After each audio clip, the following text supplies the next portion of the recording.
Hi and welcome to today's video. Today I'm going to be showing you guys about this Chitrapat color block. This is a watercolor block. It is about A4 size or like slightly smaller than that. So it comes like a block. So this is rough grain. I think you can see how the grain is. And these will all be glued at the edges. So in a couple of places it's like coming off for me right now over here, which makes it kind of easy for me to take it out. So how you're going to be taking it out is there is gum on the edges. So you will have to remove the gum area, and then you will just insert paper through it, and then you will take it out. So I'll just put a small video of how to take that out. I'll just insert a small video over here, and right now I'm going to do a little review first about this surface. You can hear the noise about the grain, and then we'll go ahead.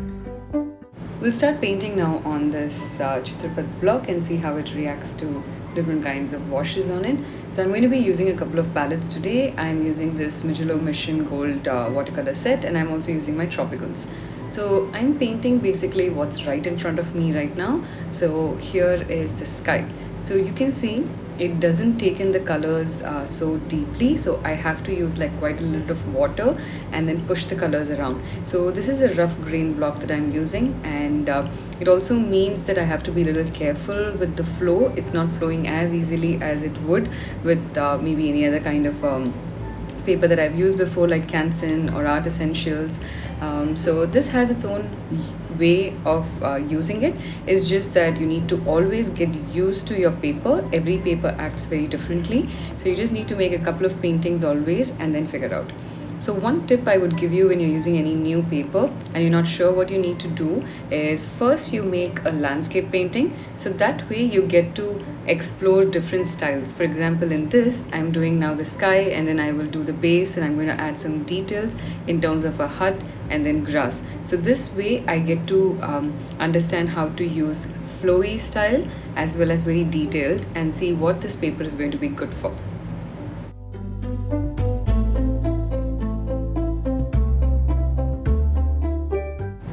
I'm doing a complete real-time painting over here, so you can have a very good idea about the style of painting, and you can also paint along if you wish to. I have now switched over to a smaller round brush. Earlier I was using a mop brush, and I can see that although this does retain a good amount of water, in this particular block it's not able to retain a lot of water.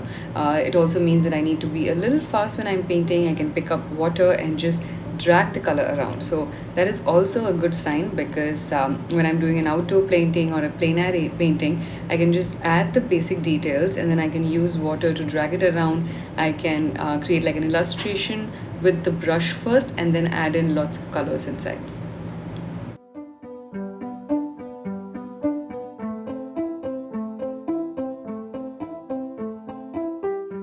Whenever you're doing a plein air painting, the most important thing for you is to figure out how you want to represent what you see in front of you. It does not have to be exactly what is there. You just have to create your own version of it. So there is a little bit of a difference from what I see in front of me to what I'm creating. So I'm creating what I perceive it to be. So that is the most fun thing for me to create.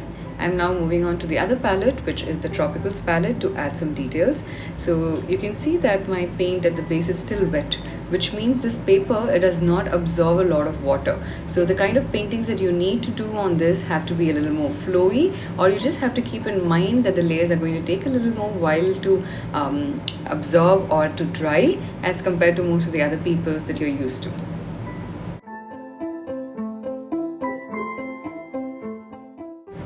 If you're painting along with me and you have a very different kind of paper, you will notice that your end results are going to look very different from mine, and that's completely alright.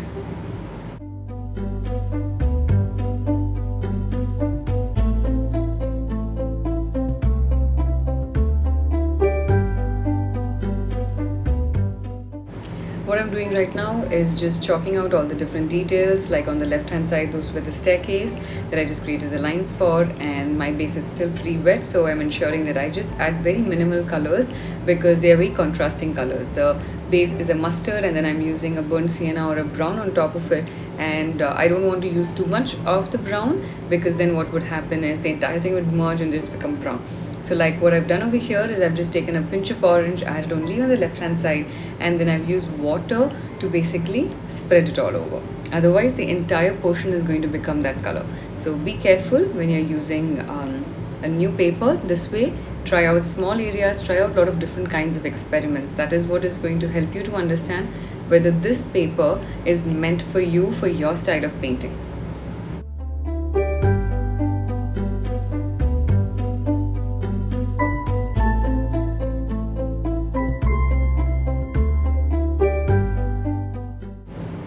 Moving on from the house, we are now going to create the trees next to the house, and I'm moving on from the round brush to the mop brush back again. So there's more retention of water in the mop brushes, and because I'm going to be really quick when I add the leaves, I would prefer to always use a mop brush, especially with this kind of paper. I know that with the round brush I may have to keep adding a lot of layers and it's going to be taking a longer time than with a mop brush, which is why I've decided to stick with a mop brush for adding for the trees.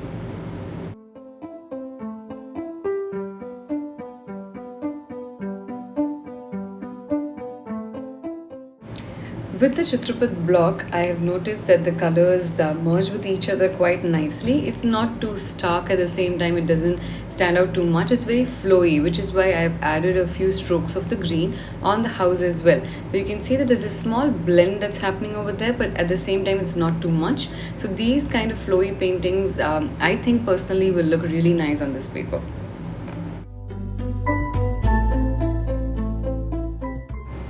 If you're an artist who's used the Chitrapat paper already, or if you've experimented with it, do leave your comments over here. I would love to know your experience with it to understand how it has been for you, whether it's worked out, the kind of paintings that you make in it. So it will also help me to understand if I have to try out different kind of styles apart from the style that I've tried out right now. So what I'm doing right now is creating a little bit of the base of the road, and then we'll move on to creating more details.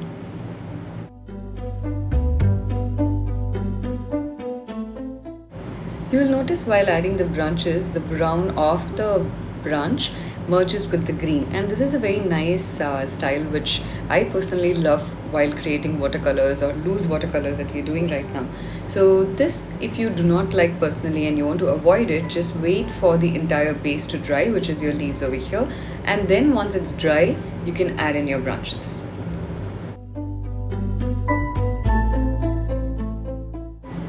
I'm moving on now to create all the other details nearby.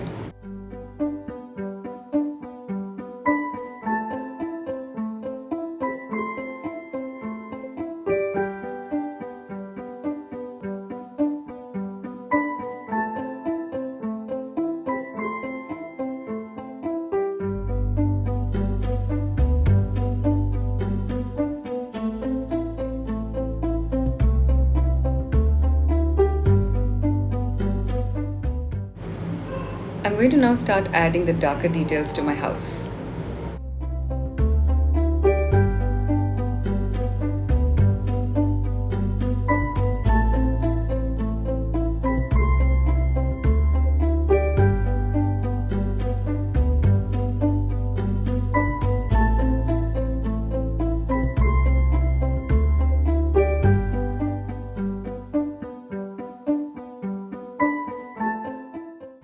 If you're new to my channel, do consider subscribing to my channel and also hit the bell icon so you can get a notification every time I put up a video. I put up at least 3 videos a week where I have unboxing of different kinds of art supplies and tutorials on different mediums of art.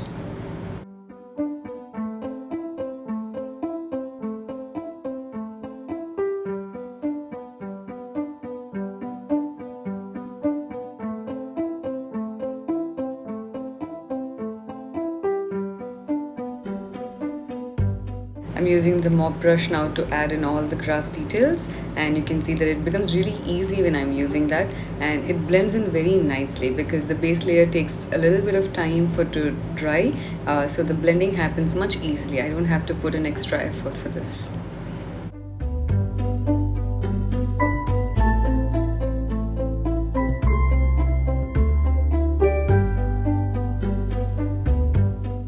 Time to add in all the minor details. You will notice that there will still be some amount of spreading of the colors, there will be some blending happening, and this will give a very beautiful effect in the end. So I'm just letting that be.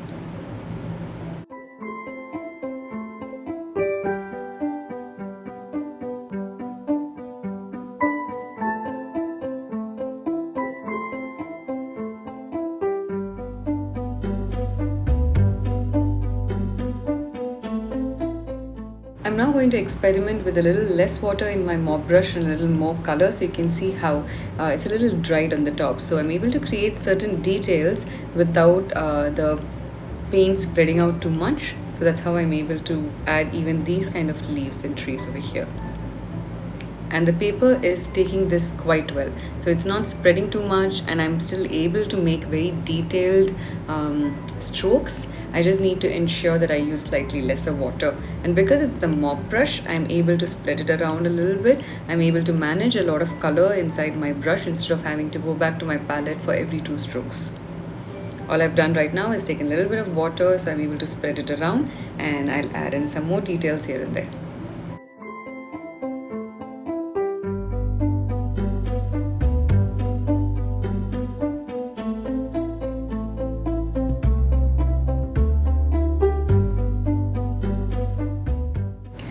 What can you do if you don't have a mop brush and you still want to use the Chitrapat paper? So you don't have to rely on a mop brush for this. You can still use a big round brush. You could have a size 10, you could have a size 12, size 16, 18. So try different sizes. If not, then just take the block out, maybe cut into smaller pieces, or just use a masking tape and divide this into maybe 4 or 6 sides, smaller sections. You can divide it into, and then use every single section to experiment making different kinds of paintings.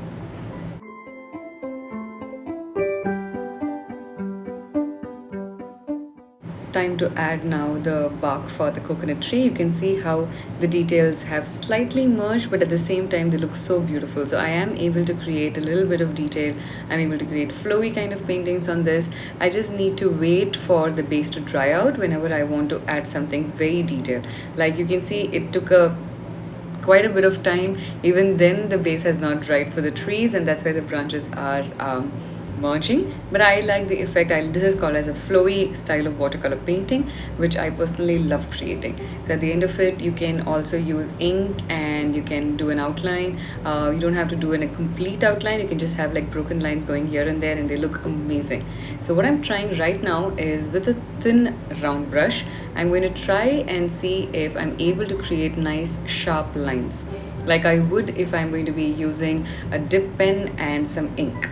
So what I'm doing over here is, to get that kind of an effect, I'm using slightly less water and a little more color.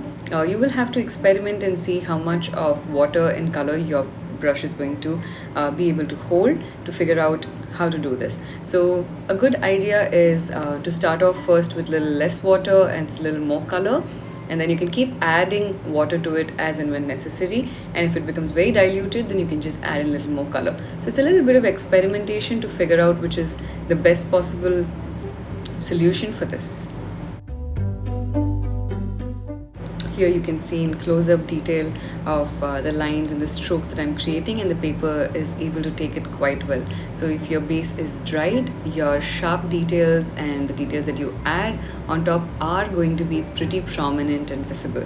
So I love how the tile effect has come right now.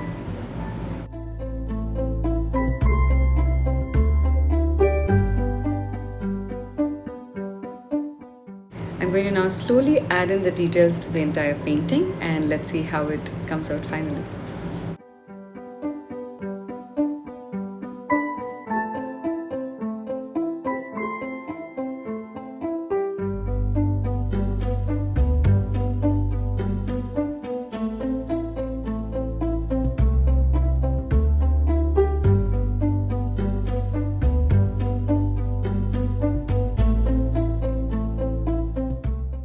This is my absolute favorite part. I love to add tiny details in the end, and if you've watched my earlier videos, you would have seen how I love inking my paintings, whether it is watercolors, whether it's gouache, acrylics, pencil. I just like inking in any format. Most of the time I try with black, but nowadays I'm experimenting with different styles. Like over here I am doing with more of tone on tone to get like a very beautiful final effect. I don't want the black to be too strong because we're using very earthy tones and we're making a very flowy watercolor painting, so I don't want it to be too stark with a black.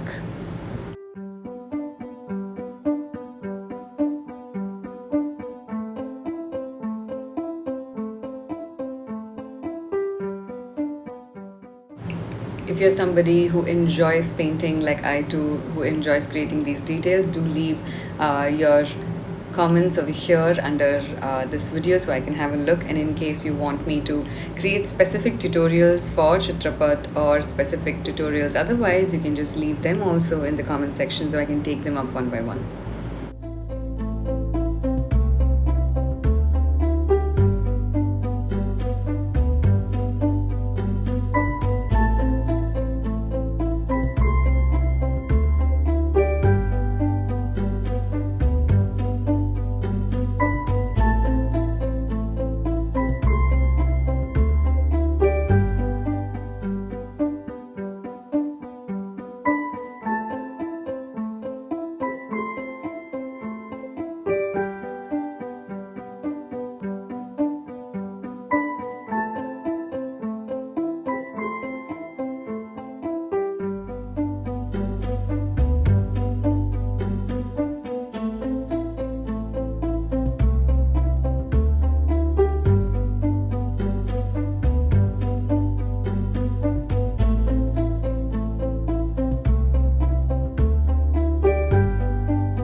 I'm also keeping this video in real time and I have not sped it up because I want you guys to see how to create these details and to know that it does take quite a bit of time to add in the details, but at the same time it is such a soothing process. It just feels so good to be able to create things like this.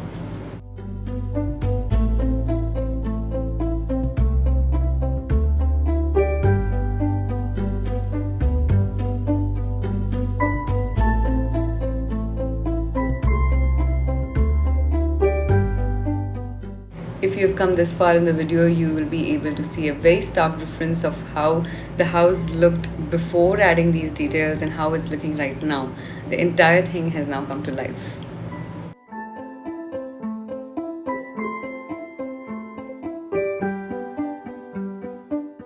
My trees have dried, so now time to add details for here. Also, you can see how beautiful the details now look because I'm using a really thin brush, and the earlier branch details that I had added, they had a small merging capacity that had happened.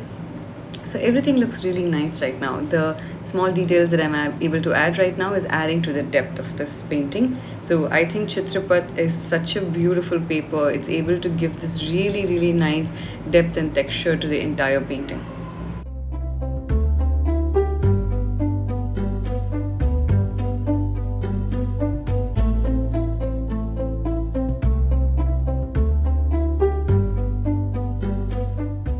Time to add in the final details to the painting.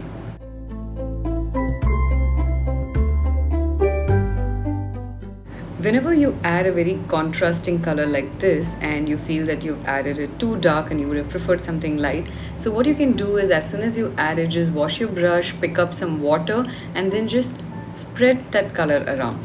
So what you will be able to do is you'll be able to create a really nice blend from a dark to a light or a light to a dark.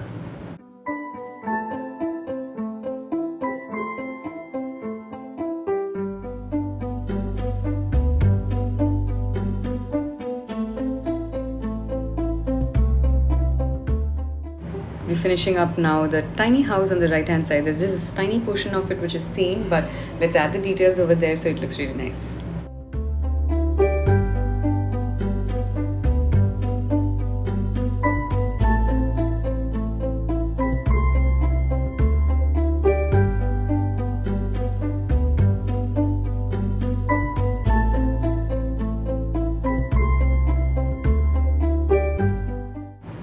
Although I've used multiple layers and a lot of water, you will notice that absolutely no buckling of the paper has happened. So that is the advantage of using a block.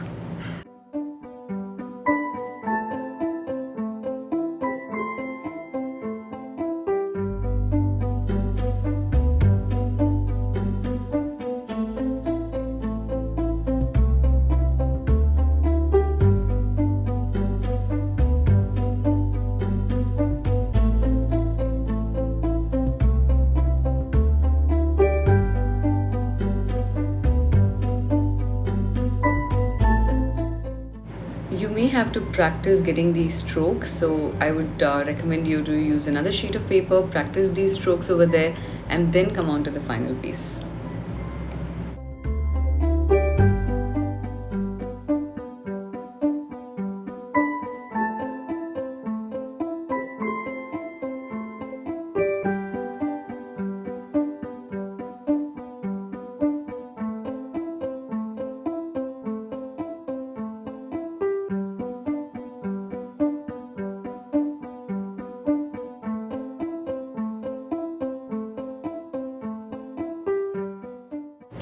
Now that the base is completely dried, I'm using a little bit of darker color, so it is less water and more color concentration. So you can see that the entire thing looks so bright and lit up. So many depth of layers can be seen and the painting looks so vibrant. I love how these papers are. So far, I've been a big fan of this, although it is taking a bit of time to make this painting, but I think it is totally worth it.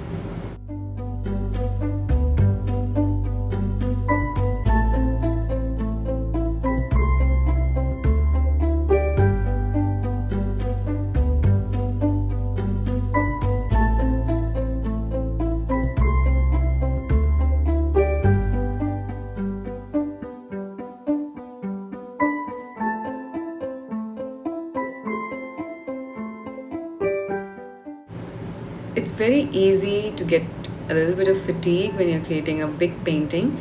So I would recommend that take small breaks, just walk a little bit, get up, wait for it to dry out, and during that time, listen to some songs or just take a small walk or talk to somebody that you want to, and then come back to it. So sometimes that really helps in getting back into the zone with a little bit of break, and then you feel more fresh, so your painting does not suffer. Otherwise, towards the end of your painting, sometimes you're just really tired, and mentally also you're a little tired and exhausted, and that shows in your painting. You're not able to make it as beautiful as you want to.